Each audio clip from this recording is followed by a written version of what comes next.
Halo semuanya, saya Vida Mastrika. Dalam video sharing bahasa Inggris kali ini, saya akan menjelaskan tentang modal auxiliary dan dalam video ini saya hanya akan menjelaskan tentang may, might, dan can untuk mengekspresikan tentang possibility atau kemungkinan dan permission atau izin. Untuk modal auxiliary yang lain, link videonya sudah saya siapkan di description box. Ayo kita langsung ke materi.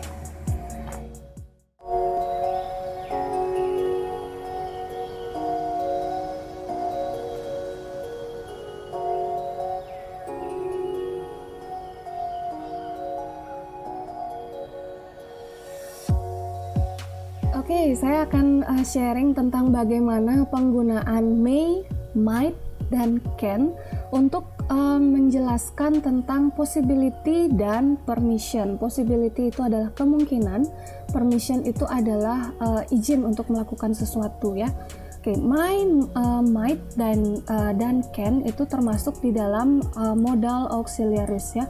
Modal auxiliaries ini ada banyak ya, dan saya punya beberapa video lainnya untuk menjelaskan modal auxiliaries ini. Dan kali ini kita hanya mempelajari beberapa ya. Ada may, might, dan can. Nah, di sini untuk modal auxiliaries, penggunaan kata-kata ini sebagai auxiliary dalam kalimat itu mempunyai format ya. Jadi formatnya itu adalah subjek ditambah auxiliary-nya ditambah dengan verb 1.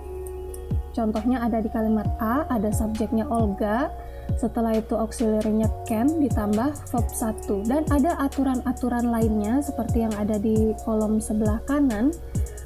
Auxiliary can, may, dan might ini tidak diikuti dengan to. Jadi bukan can to speak English atau it may to rain tomorrow, itu salah ya.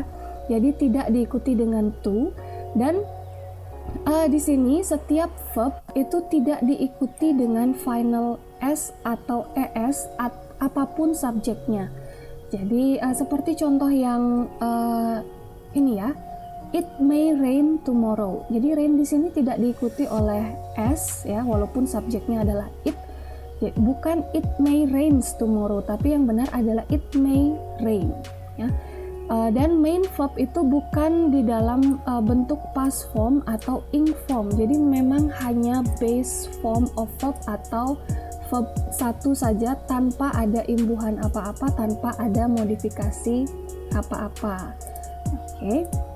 Nah, sekarang kita akan lanjut ya.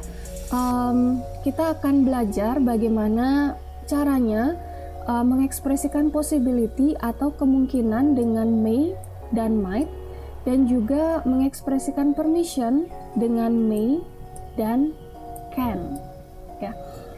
Kita ke possibility dulu dengan may dan might. May dan might ini bisa mengekspresikan possibility atau kemungkinan untuk waktu saat ini atau di masa depan.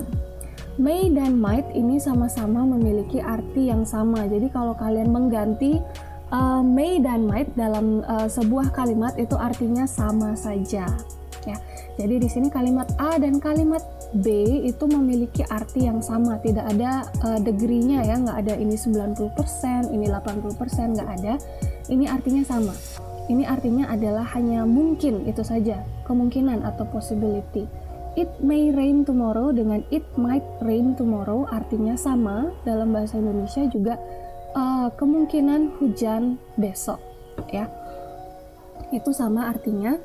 Untuk may dan might, format negatifnya adalah dengan menambahkan not setelah may dan might. Kalimatnya menjadi it may not rain tomorrow, mungkin besok tidak hujan. It might not rain tomorrow ya, itu artinya sama juga. Dan di sini tidak ada singkatan. Misalnya kalau cannot jadi can gitu ya. Untuk may dan might not itu tidak ada singkatannya ya. Jadi kita tetap menyebutnya lengkap may not dan might not.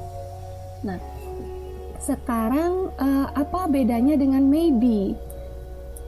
Maybe di sini ada yang disambung may dan be-nya, dan juga ada yang dipisah. Jadi may spasi be gitu ya. Maybe yang digabungkan dalam satu kata itu adalah sebuah adverb dan artinya adalah possibly, atau dalam bahasa Indonesia juga mungkin. Untuk maybe ini pasti muncul di awal kalimat, ya, di awal kalimat sebelum subjeknya, seperti di kalimat F. Maybe it will rain tomorrow. Mungkin besok akan hujan. Maybe di sini tidak bisa muncul di tengah-tengah ya, seperti ini di contoh kalimatnya ini salah. It will maybe rain tomorrow itu salah. Jadi maybe yang jadi satu kata itu pasti muncul di awal kalimat. Kita bandingkan sekarang kalimat G dan kalimat H. Ada maybe yang disambung jadi satu kata dan ada maybe yang dipisah jadi dua. Maybe ini adalah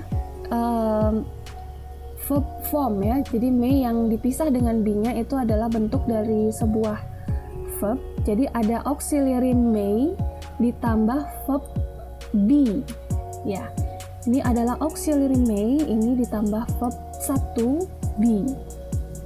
Untuk yang maybe disambung ini pasti ada di awal kalimat. Maybe John is sick. Di sini maybe adalah sebuah adverb. John may be sick. Ini may adalah auxiliary, be-nya adalah verb. Ya. Jadi di sini memang artinya sama, ada kemungkinan John itu sakit, tetapi di sini penekanannya adalah perbedaan dari maybe yang disambung dan may dan be yang dipisah. May juga digunakan untuk memberikan permission, ya. May dan can di sini bisa digunakan untuk memberikan permission atau izin. Ya. Di sini ada kalimat I dan kalimat J. Kalimat I memakai may, kalimat J memakai can. Di sini sama-sama memberikan permission, tetapi bedanya may itu lebih formal daripada can. Nah, itu dia bedanya. Artinya sama, cuma tingkat formalnya saja yang beda.